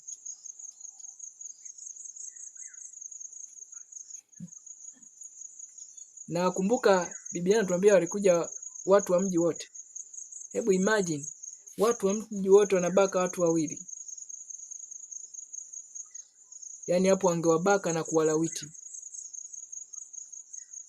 Matokeo ya kukaa kwenye mji. Watoto walichafuliwa tabia. Utaenda kuona sasa. Kama ile anasema malipo ni hapa hapa, utaenda kuona mwisho. Kile Lutu ambacho aliwaza kuwafanyia binti zake walikuja kumfanyia yeye. Alikubali binti zake wabakwe. Yaani sijui kama alikuwa kwenye mawazo yake, wanakuja kumbaka yeye. Sikia. Anasema he tarried long with them, so loth to give them up to their own unwise decision. Anasema akakawia pamoja nao mpaka alikaribia, sikia, mpaka alikaribia karibia kuiga maamuzi yao yasiyo na hekima. Akakawia pamoja nao. Jamani, yani alibaki kuwabembeleza. Sikia. That is the angels had to take him by force and hurry him out of the city with his wife and daughters. Anasema kwa kukawia kule mpaka malaika walimtoa kwa nguvu, walimbuluza. By the way, Lutu hakuwa tayari kutoka mjini. He was not ready. Hakuwa tayari. He was not ready. Willing. He was not ready. Hakuwa tayari kutoka mjini. Malaika walimtoa kwa nguvu. Shika mkono wa Lutu, shika mkono wa mama, shika mkono wa binti, na binti waliwabuluza mpaka getini. They were not ready to leave the city. Walikaa ndani ya mji mpaka akili zao zikalewa na maisha ya mji ule. Anasema the angel gave the command, escape for thy life, look not behind thee. Mstari wa 13 na 14. 14 Lutu anaenda kuongea na wakweze, lakini walimuona kama anacheza dance. 15 anasema alfajiri malaika wakamuhimiza Lutu wakisema, ondoka, mtwae mkeo na binti zako wawili waliopo hapa, usipotee katika maovu ya mji huu. Lakini 16 anatuambia Lutu akakawia. Nao wale watu wakamshika mkono wa mkewe na mkono wa binti zake wawili, kwa jinsi Bwana alivyomhurumia. Wakamtoa, wakamweka nje ya mji. Yani Lutu kutolewa by force, it was God's mercy, compassionate savior, huruma ya Kristo. Lutu alibuluzwa kama mbuzi kwa sababu ya huruma ya Kristo. Kitu ambacho angeweza kufanya, pesa alikuwa nayo, alikuwa na mali ambazo angeweza kuuza, kutafuta kipande cha ardhi mashambani. Yani anza kujitathmini wewe mwenyewe. Unayo pesa ambayo unaweza ukanunua hata ekari 2 mashambani. Unaweza ukauza unayo mali ambayo unaweza ukamuomba Bwana, mark my words. I know I am not commanding you to sell everything. Sikukamulu uuze kila kitu. No. Ninachokuwekea mbele yako ni lazima umuombe Bwana. Maandiko yawa. Wasipendi kuzungumza ya kwangu. Ili kama niwaambia ukweli unapingwa tu kwa matusi. Hakuna hoja ya kuupinga ukweli. Hakuna hoja kabisa ya kupinga ukweli isipokuwa kwa kubisha na kutukana. Sasa matusi huwa sisi hatuyazingatii. Hana cha kufanya kwa mtoto wa Mungu kumzuia. Utasoma katika sura maandiko ya awali, naomba nikusomee sura mojawapo hapa. Inasema jukumu la kujiandaa kwa ajili ya wakati wa taabu. Jukumu la kujiandaa kwa ajili ya wakati wa taabu. Sikiliza. Huu ndio wakati wapendwa. We have no time to lose. Hatuna muda wa kupoteza. Baba, leo kama uelewe kwamba ni wakati wa kutoka kwenye mji, siku moja utawaza kuruhusu watoto wako wafanyiwe kitendo kibaya kwa sababu ya uzembe na kupuuzia maonyo ya Mungu. It is the time to wake up. Sikia. Anasema hivi, niliona kwamba ikiwa wengine watashikilia mali zao, wasimuulize Mungu wajibu wao, hawatajulishwa hata wajulisha wajibu wao, na wataendelea kuwa na mali zao. Katika wakati wa taabu zitakuwa mbele yao kama mlima unaoenda kuangukia. Watajaribu kutoa mali hizo, lakini it will be impossible. Haitawezekana. Too late. Niliwasikia wengi wakilia hivi, kazi ya Mungu ilikwama.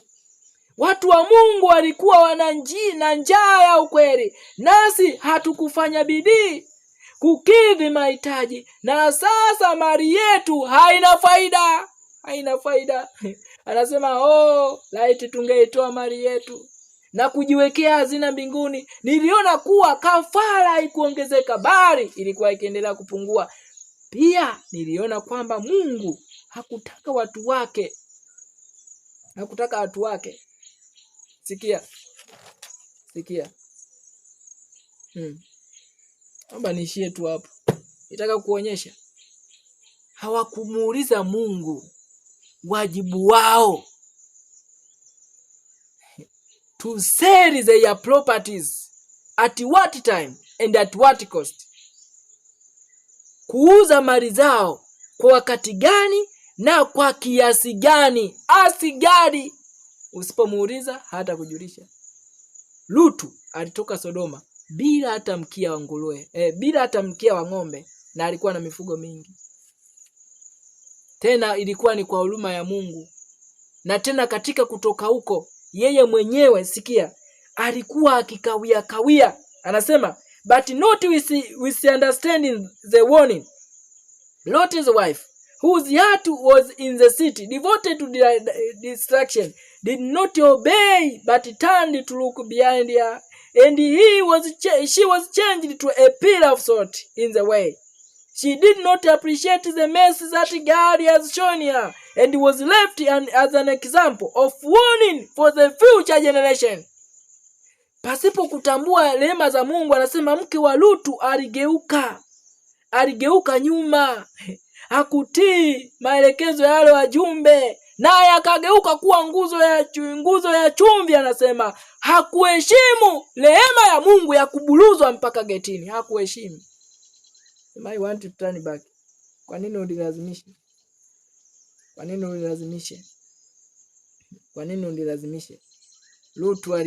Mke wa Lutu aliamua kugeuka. Aliona sitaki kulazimishwa.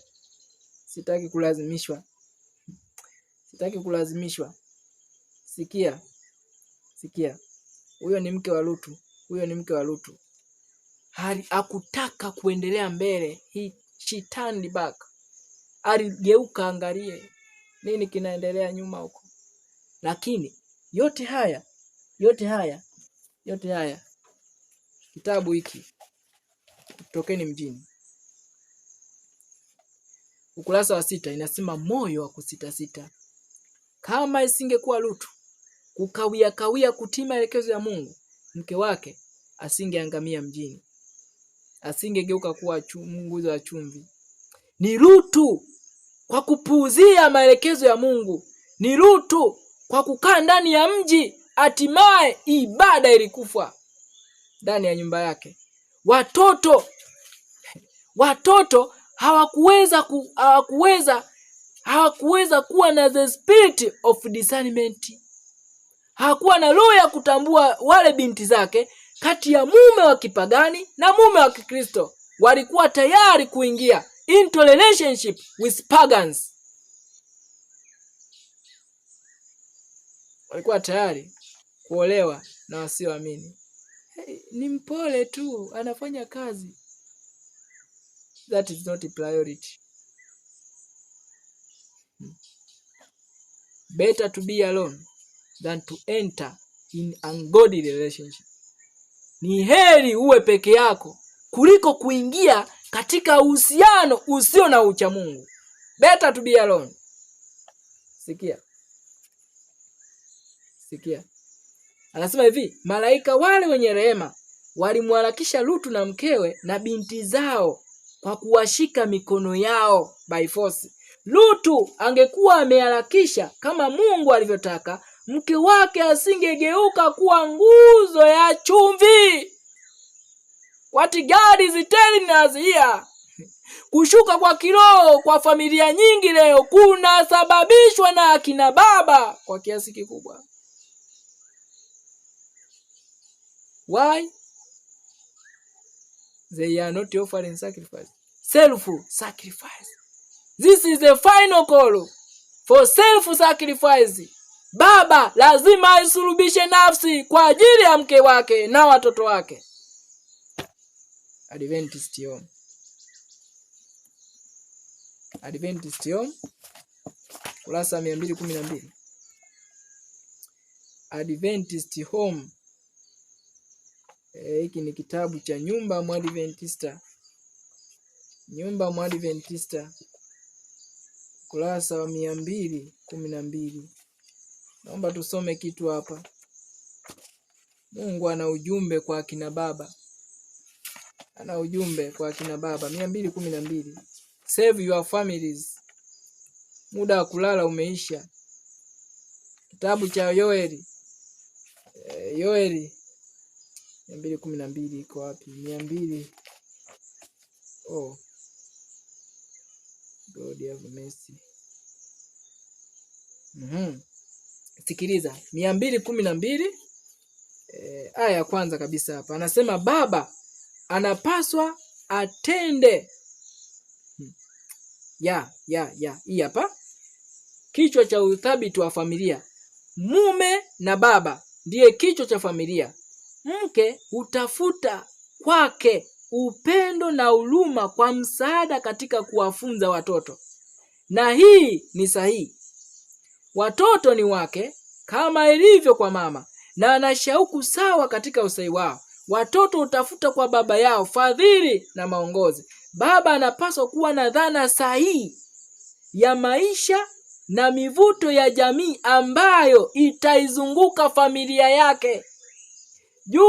Juu ya yote anapaswa aongozwe kwa upendo na hofu ya Mungu. Anapaswa aongozwe kwa upendo na hofu ya Mungu. Sitazungumza sana hapo. Kwa mafundisho ya neno lake ili kwamba aweze kuiongoza miguu ya watoto wake katika njia sahihi. Kwa hiyo asipoongozwa kwa upendo na hofu ya Mungu, he will never lead his children in a right way.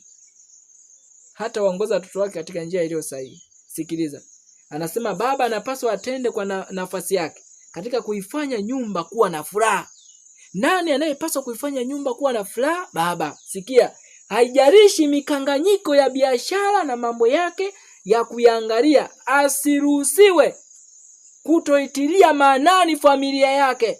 Anapaswa aingie nyumbani mwake akiwa na tabasamu na maneno matamu. Lutu alikuwa muda mwingi anakesha getini. Akisemaje? Nahubiri Injili. Nahubiri Injili. Nahubiri Injili. Nyumbani no relationship with the daughters. To the extent that he was ready to offer their daughters to pagans. Alikuwa tayari kuwatoa watoto wake wapagani wawabake. Wawabake. Sikia. Anasema hivi. Kituo cha wanafamilia wote kipo kwa baba. Yeye ni mtunga sheria, akionyesha ukali wa maadili katika mambo ya kiume aliyobeba. Nguvu, uaminifu, uadilifu, uvumilivu, ujasiri, bidii na utumishi wa kutenda. Baba kwa namna moja ama nyingine ni kuhani wa kaya. akitoa sadaka juu ya madhabahu ya Bwana asubuhi na jioni. Lutu alitoa binti zake kwa watu wasioelewa kanuni hii. Hawakuelewa habari ya sadaka asubuhi na jioni. Nini walichokiwaza? Tamaa za mwili. Ndicho alichokuwa ameoa, tamaa za kimwili.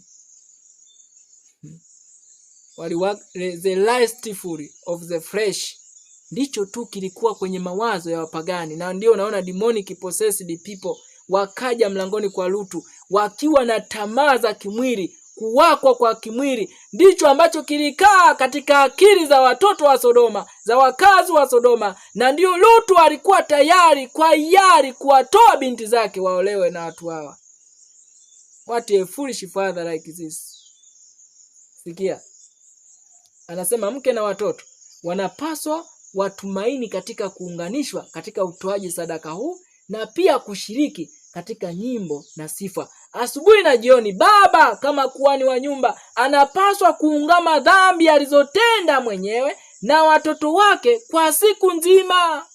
Dhambi ambazo zinaonekana na zile ambazo ni za siri, ambazo jicho la Mungu pekee limezitambua, lazima ziungamwe. Kanuni hii ya matendo itafanywa kwa ari na baba akiwemo au mama wakati baba hayupo. Italeta matokeo ya mibaraka nyumbani. Kanuni hiyo ikiachwa, italeta matokeo ya laana nyumbani. The vice versa is true. Sikia, anasema Lutu alisitasita, binti za mke wake akapotea. Anasema Lutu alikuwa na roho hiyo ya kuchelewa, kusitasita mno. Hebu sisi tukiwe kama yeye, hebu baba usiwe kama Lutu kwa kusitasita. Na nipo na ubiri, nipo ngoja mke anasoma tu. Sema huu mume wangu anapata hela, hana hata muda kwenda kutangalia eneo wapi, na ubiri. Watchman at the gate. Lutu alisema na ubiri, lakini alishindwa kuongoa mke wake, alishindwa kuongoa binti zake. Hata yeye mwenyewe, kama isingekuwa rehema ya Mungu kwa kupitia maombi ya Ibrahimu, Lutu angeangamia. Kwa sababu unaona mbele huku, unaona tunapoenda katika mstari wa 27 tunaona Ibrahimu anaona maangamizi ya Sodoma. 30 Lutu akapanda kutoka Soari. Unaona hata Lutu alipobuluzwa mpaka getini, bado alikataa kutii maelekezo ya Mungu. Akasema ngoja nikimbilie Soari. Hakuwa tayari kutii maelekezo ya Mungu. Aliendelea kudauti. Akaenda kukaa Soari. Mabinti zake walijifunza uovu katika mji wa Soari. Sikia, 29 nasema ikawa Mungu alipoiharibu miji ya bondeni, Mungu akamkumbuka Ibrahimu, akamtoa Lutu katika maangamizi. Alipoiangamiza miji hiyo aliyoikaa Lutu, kwa hiyo Mungu alimwokoa Lutu kwa sababu ya rehema na maombi ya Ibrahimu. But Lot himself was not desired to be saved. Lutu hakutamani kuokolewa. Alishindwa kuokoa mke wake, alishindwa kuokoa watoto wake, na ye mwenyewe kama isingekuwa rehema ya Ibrahimu asingeokolewa. Na ninaona baba wengi watakuwa hivyo. Kwa sababu ya kukosa imani, kwa sababu ya kukosa mashaka, kwa sababu ya kuwa na mashaka na hofu, na kuanza kuoji maelekezo ya Mungu, which is plain. Watoto wanapotea. Unaanza kuwapiga viboko kwa sababu anashindwa kwenye magame. Nani tatizo hapo? Watoto wanaweza kucheza mpira wa miguu. Nani tatizo hapo? Ni baba. Na hakuna hata kama utakimbia wapi. You are the source, my friend. You are the source. Kwa sababu imagine, uwezo unao wa kutoka kwenye mji. Uwezo unao. Leo baba anaweza kutoa uzuru. Kwa hoja hiyo, lakini tunakoelekea Mathayo sura ya 22, Christ's object lesson sura ya 24, inasema man can offer excuse today for the defect of his character, Mtu anaweza kutoa udhuru leo kwa sababu ya udhaifu na kasoro za tabia zake. But when the day of the Lord comes, no one will find an excuse. Lakini siku ya Bwana itakapokuja, hakuna mtu atakayetoa udhuru. Leo tunatoa udhuru. Anasema hivi, sisi tusiwe kama Lutu. Sauti ile ile iliyomwonya Lutu kuondoka Sodoma inatuambia sisi ikisema, tokeni kati yao mkatenge nao, msiguse kicho kichafu. Wale wanaolitii onyo hilo watapata kimbilio. Hebu kila mwanamume nawe macho sana kwa ajili ya nafsi yake mwenyewe, tena ajaribu kuiokoa familia yake. Hebu na ajifunge kibwebwe. Hao Waswahili anasema hebu na ajifunge kibwebwe au mkanda. Kwa kazi hiyo Mungu ataonyesha hatua kwa hatua linalopaswa kufanywa. Baada ya hapo, jifunge kibwebwe kama baba, sio ucheze ngoma. Vaeni silaha zote za Mungu mpate kushindana siku ya uovu. Hiki ndicho Mungu anachokisema. Waefeso sura ya 6 mstari wa 12 mpaka 18. Tuvae silaha zote za Mungu. Ukweli.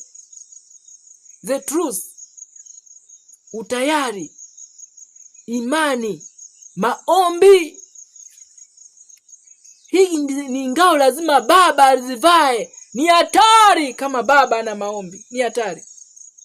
Yoeli 2:17. Hao makuhani ambao tumeambiwa ni akina baba, na walie, cry for your family, cry for the defect of your wife and children, cry before the Lord. Kweli kuna siku ulipiga magoti na kulia kwa ajili ya binti yako kumwombea? Ama unaishia kumsema muda wote? You are not worth to be a father. Haufai kuwa kuhani.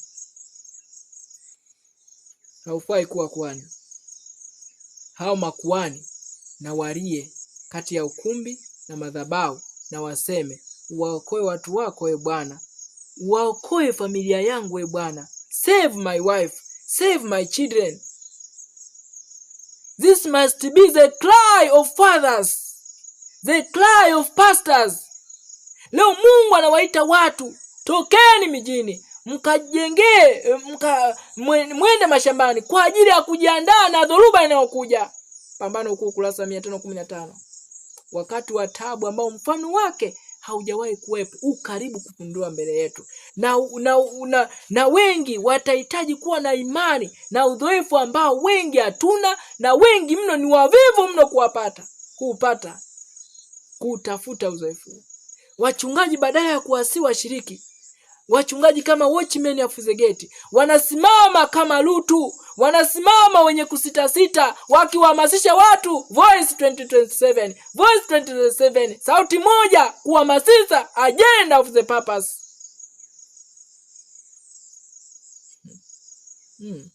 Kusitasita wachungaji, watchmen at the gate, badala ya kuwasihi watu wakajitafutie kujengea uzoefu kwa sababu ya tunakoelekea, wanaanza kuhamasisha watu kujitazamisha. Tunasherehekea miaka 2000. What are we celebrating today? The world is going to be distracted. Ulimwengu huu hauna wakati, unakwenda kuangamiza. Usidanganywe na maneno ya mchungaji aliyeelewa kwa sababu ya kunywa pombe ya mvinyo wa Babeli. Yeremia 51 fungu la 6 anasema mvinyo wa Babeli umewalevya wachungaji wengi, na kwa sababu hiyo wachungaji wengi wamekuwa na wazimu. Hauwezi kuhamasisha leo celebration, sherehe, wakati unaona maangamizi yanayokuja. Watchman at the gate, wachungaji na walie kati ya ukumbi na madhabahu. Uwaokoe washiriki wako, Bwana. Uwaokoe washiriki wako, Bwana. Mungu anatuita leo kwa sababu ya uchaguzi mbaya wa Lutu ndani ya Sodoma. Niliwaahidi kuangalia, anyway tutagusa tu kidogo. Kwa sababu ya uchaguzi mbaya wa Lutu ndani ya Sodoma, alipoteza mke wake, alipoteza watoto wake, binti zake baada ya kutoka tu anamwambia kimbia milimani. No, naomba nione swali. Alipokaa ndani ya swali, ni kijiji ambacho kilitakiwa kuangamizwa. Ni kamji ambako kilitakiwa kuangamizwa kwa sababu kimezungukwa na watu wasiompenda na kumchukia Mungu. Walikaa pale. Watoto walijifunza uovu pale. Waliangalia pornography pale. Kupitia simu zao waliangalia movie na mavideo ya ngono na tamthilia walikuwa akiangalia pale. Hatimaye akili zao zikawa zimeharibiwa, wakatoka mjini, lakini converted, walikuwa ni Wakristo wasiobadilishwa tabia. Lutu anatoka anaenda pangoni akiwa na sanamu ya Sodoma pangoni. Mabinti wanatoka wanaenda mashambani wakiwa na sanamu za mjini mashambani. They were unconverted, hawakuongoka. Wanaingia pangoni. Kwanza tunaonyesha Lutu ni mlevi. Lutu alizoea kunywa pombe kiasi kwamba ananyosha ya kwanza hakujua, na alilewa chakari. Alilewa kiasi kwamba binti wa kwanza anambaka anaondoka, Lutu haelewi. Binti wa pili anambaka anaondoka, haelewi. Kwa hiyo Lutu alikuwa ni drunkard, alikuwa ni mlevi. Hauwezi kunyosha pombe ujaye kunywa alafu unywe hivi. Alikuwa ni mlevi. Alikuwa ni mlevi Lutu. Kwa sababu ya kukaa kule, vibinti vikajifunza uovu, vikaangalia uovu kwenye simu zao, vikaangalia watu wakitembea uchi. Tabia zao ziliharibiwa, akili zao ziliharibiwa, na hatimaye walishindwa kutofautisha kati ya mume wa nje na baba. Walivua nguo wakambaka baba yao. Nani shida? Lutu. Kwa sababu walikwenda pangoni wakiwa na tamaa ya ngono akilini mwao. They were unconverted ladies. Walikuwa ni mabinti wasioshinda dhambi. Walikuwa ni mabinti wasiobadilika. Walikuwa pangoni wakiwa na tamaa ya ngono pangoni, na walishindwa kwa kuitimizia isipokuwa kwa kumbaka baba yao. Kosa ni la nani? Ila Lutu.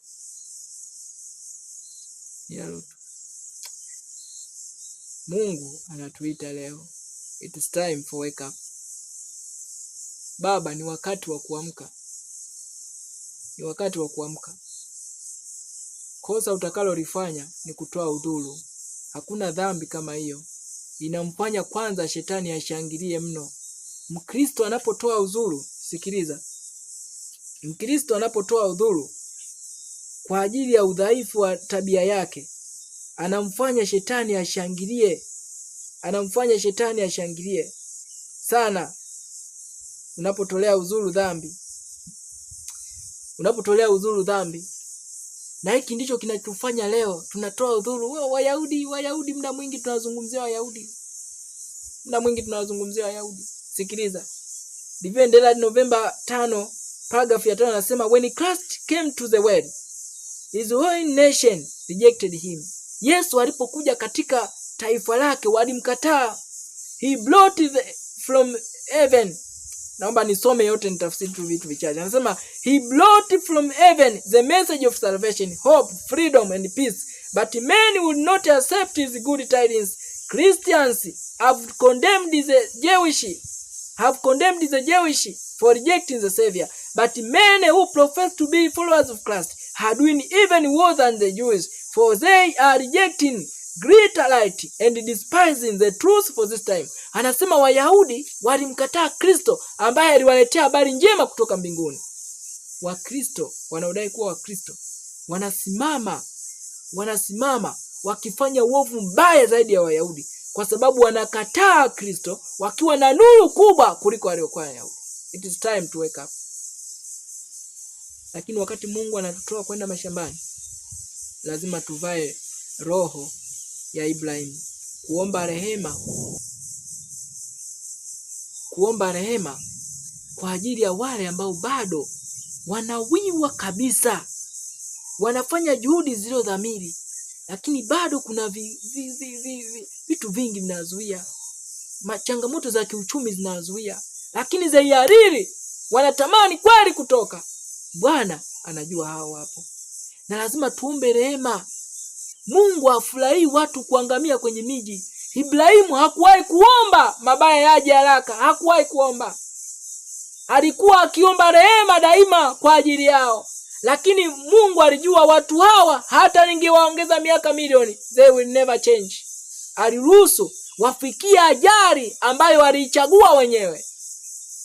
Lakini kama tusibebe roho ya Yona. Yona 4:5, alitoka mjini akahubiri matukio yatatokea, ajali itatokea, miji itatokea, mtafungiwa humo. Alafu akakaa pembeni, akashika kidevu aangalie kule jinsi watu watakavyokufa, and he was disappointed. Lazima tutoe onyo kwa ulimwengu, lakini lazima tuwe na rehema kwao. We have to warn them, tuwasihi kwamba kimbieni, there is no time for delay. Hakuna muda kukawia. Fursa inapotoka toka. Leo unaweza ukaa na hela ukapuuzia, ngoja nione nitapata nyingine. You will never get others. Utaona kila njia inafungwa na utapata nyingine. Tumia fursa kwa kadiri inavyopatikana. Tumia fursa kwa kadiri Bwana anavyoitoa kwako. Usitoe udhuru. Usitoe udhuru. Unamfanya shetani akushangilie sana, alafu akamtukane Yesu. Sema angalia, huu ndo msabato, anakuja mbinguni. Ndo Yesu umekufa kwa ajili yake. Angalia, hela anayo ila anatoa udhuru wa kutokununua eneo. Hakuna udhuru kwa dhambi yoyote tunayoifanya. There is no excuse. I can't believe if there is any excuse. Hakuna udhuru kwa dhambi yoyote tunayoifanya. Kila dhambi Mungu ametupatia njia ya kuweza kuishinda. Ni jukumu letu sisi kujitoa kikamilifu kwa Kristo, kuweka maisha yetu mikononi mwake, kujitoa kafara. Na huu ni wito, the final call for self sacrifice. Kwenye kitabu hiki cha Homeward Bound ukurasa 112 anatuambia hivi: the victory is not won without much earnest prayer, without the humbling of self at every step. Ushindi haupatikani pasipo maombi ya juhudi. Haupatikani pasipo maombi ya juhudi. Anasema pasipo kuisalimisha, kuinyenyekeza nafsi katika kila hatua. Without doing so, without sacrifice, no victory for sin. Hakuna ushindi dhidi ya dhambi kwa mtu atakayejitukuza kama Lutu, akijiinua kiasi kwamba anataka kuwatetea malaika, wakati hao walikuja kumsaidia yeye. Hakuna ushindi kwa anayetoa udhuru kwa dhambi zake, anayewalaumu wengine kwa makosa yake. No victory. We must humble ourselves. Ni lazima tuzinyenyekeze nafsi zetu.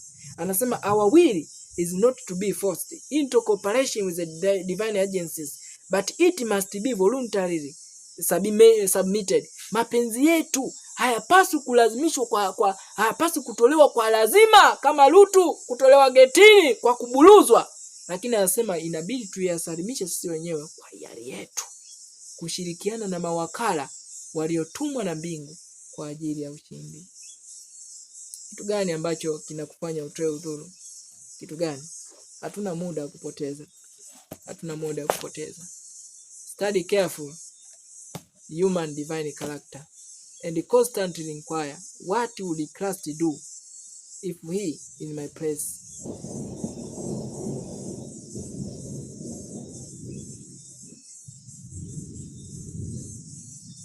What would Christ respond if he would be in my place listening to this presentation? Yesu angefanya nini kama angekuwa katika nafasi yako, kama angekuwa katika nafasi yangu akisikia maneno haya? Angefanya nini? Mwenye haki wangu ataishi kwa imani, naye akisitasita, roho yangu haina furaha naye. Lakini sisi hatupo miongoni mwao wastao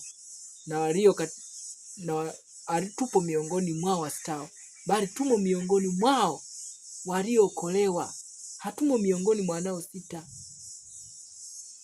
Basi tupige magoti kwa ajili ya ombi. Baba yetu mwema, Baba mtakatifu, tunakushukuru kwa ujumbe huu ambao umezungumza nasi katika wakati huu. Asante kwa kuwa umezungumza nasi kwa namna ya pekee. Natamani kuziponya familia zetu, kuponya nafsi zetu. Ondoa roho ya kusitasita, ya kukawia, ili Baba tujiandae kusimama imara kwa majaribu mazito yaliyo mbele yetu. Wabariki wasikilizaji na watazamaji wako. Tupatie wasaa mwingine kutafakari haya. Kwa jina la Kristo Yesu tunaomba na kushukuru.